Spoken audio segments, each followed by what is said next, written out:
Hey everybody, Scott Walters, welcome to the channel. If you're new, I want to thank you for coming. If you're returning, I want to thank you for your continued support. Before we get into today's red hot topic, I'm going to politely ask you to give the video a like, subscribe to the channel, leave a comment below. I would love to hear from you. Please watch to the end for my final thought. Hit the bell icon so you're notified when new videos are released. It is very important to stay close to the channel in these very tricky times.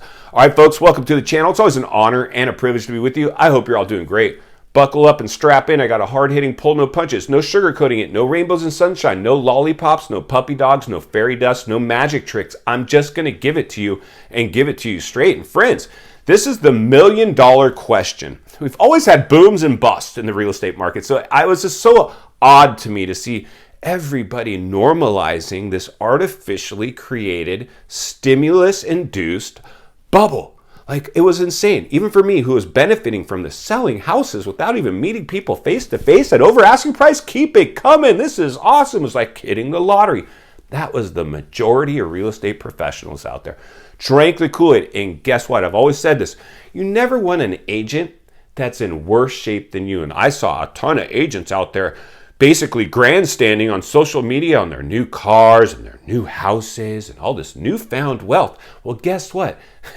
They based their cost of living on this newfound wealth, and now the rug pull has occurred, and they are throwing stuff overboard. Dumb. Always live below your means. Insane. They drank the Kool-Aid themselves. I've reported on this. I remember early on in the crisis, showing up to when I was deemed an essential worker. I went to a showing. Long time agent, luxury condo on the beach, Southern California. Had a buyer, was buying it as a second home, took him to the property. We're all masked up and hand sanitizers and booties and spacesuits as we were doing this. It was insane. It's just insanity. Trying to decide how much over asking price should we write on this property. Insane. Never in my life have I ever even written an asking price offer, much less over asking price. It was like not a question of over asking price or not. It was how much over asking price. And typically what I was telling people, okay, folks, how you like the house? You love it? Great. I love it too. Hey, our offer is going to need to reflect it. We've got like 20 other people competing for this thing. You know, how much money are you willing to stick your neck out on this thing? That was the question I had with people. Insanity from every level. People normalizing it. Agents normalizing this one. So like I said before, friends, this is the reality. So let's just cut to the chase right now, because information is power. Knowledge is power. Admitting there's a problem is the first step of getting past the problem. Accepting the situation is the only way to move away from it. Correction is the least severe stage of a real estate downturn. We're in that now. We're in a correction. Why, you ask? I'm about to tell you. Because anytime property values start to reduce by around 10% range, 5, 10, 15%, that would be considered a correction. Recessionary level of a downturn, more of a middle of the road. That's when we get into 20, 25, 30% price reductions, like we saw in the great financial crisis of 2008.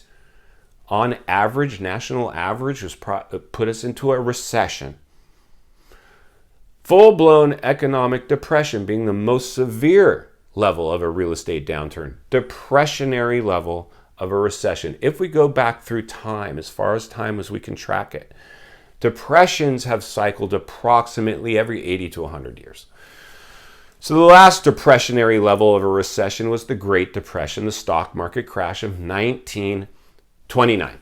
So, and before that we had the Civil War, and before that the Revolutionary War. We had a depression ignited for whatever reason. This one's, there's always something different that ignites it.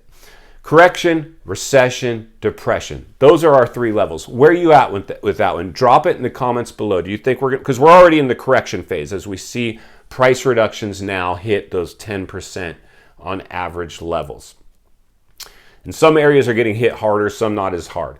But on national average, we are now in a real estate correction, undeniable, and we're just getting started because just as fast, if not faster, as this real estate bubble was produced artificially, by the way, in case you weren't aware of that. And if you've been watching this channel, congratulations, staying centered, surrounded with like-minded people. You already are aware of that one.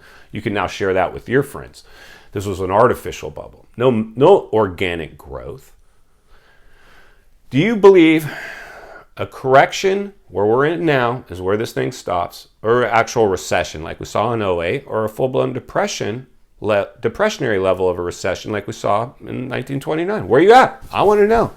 I hate to say it. If I was a betting man, and you all know I'm not, my money would have to be on the depression, because we're, first of all, in the cycle, in the 100-year cycle that we've gone back through time. Depressions have visited. We provided the perfect storm through a global lockdown. I mean, this, if anything can do it, we just had that life event through this crisis. And like I said, I lived through the insanity. Most people they didn't understand the severity, the magnitude of what was going on. We all do. Politically charged, economically, flooding the economy with too much money. Was it on purpose or an accident? Because if we could figure this out, you would think those top politicians in the world who we employ to protect us would have been able to see it coming. Maybe they made a mistake and they're like, hey, we overstimulated the biggest asset class in the world, the U.S. housing market. Maybe we should go ahead and raise interest rates now to try to calm this thing. They let it go. They let it go. And those 10 million people throughout the crisis that went above and beyond appraised values purchasing their real estate, how are they feeling right now? They should be shaking in their boots if they came in with those minimum amounts down, overpaid for real estate, depleted their savings account to come up with those down payments. Now are house poor, tied to the house, no longer own the house. The house owns them because they can no longer sell it, or they're very close to no longer being able to sell it for what they paid for it, especially after closing costs, paying all our big fees. It's insane. So that's a big recipe for disaster. In final thoughts, I come to you as a friend, as a content creator. Somebody wants to see you not only win in real estate, win in life, understanding the biggest artificially created housing bubble ever recorded in history, all-time highs and all-time record pace, is having its blowback. We're now at the correction phase of a real estate downturn as we see price reductions and inventory flood the market and a lot of heavy hitters running for the exits. And they've been doing it secretly now for well over a year. I've reported on this. So it now becomes recession. Is a recession going to follow it? Many economists would say we're already in a recession. The only thing that kept us out of it was our job numbers. But typically what we're going to see next is potential layoffs. And then we'll have to admit an official recession. If we can't stop it there, we will hit a depression that we haven't had in 100 years. But we are in that depression cycle. So there's a really high percentage of likelihood we're going to visit that.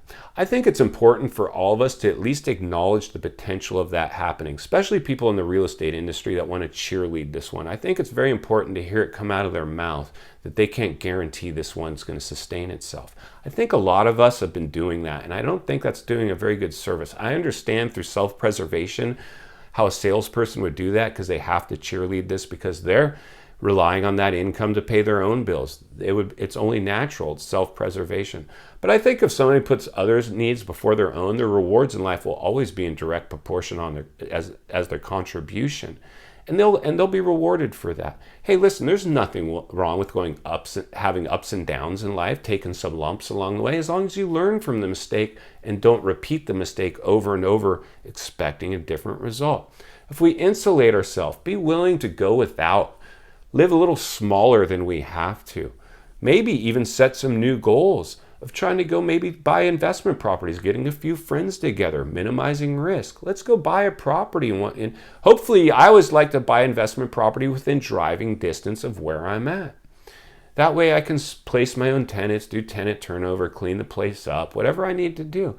Go test your skills as a real estate owner. I've always said it's not as important to own where you live. It's just important to own. You can start with a partner or two until you get going, and then you can start doing it on your own. It only takes a handful of investment properties before you possibly could say goodbye to your day job or just have some more personal wealth. Who doesn't want that? I'll continue to help people every step of the way, the best of my ability, because you deserve it, and I will always be here to do my best to provide it. If you appreciate the content, I do want to humbly ask you to give the video a like, subscribe to the channel, leave a comment below. I would love to hear from you. Social media links are in the description of this video if you'd like to follow me there, along with links to channels I've appeared on I think you might enjoy. If you're interested in buying or selling real estate here in America, there's an email in the description for you as well. I have a network of top-rated agents in the nation ready to assist you. If you're watching from your television set today and you appreciated this video, I know you're going to love the next video. And there's an easy subscribe icon for your convenience. As always, thank you for your time. Please go make it count today. I'll see you on the next video.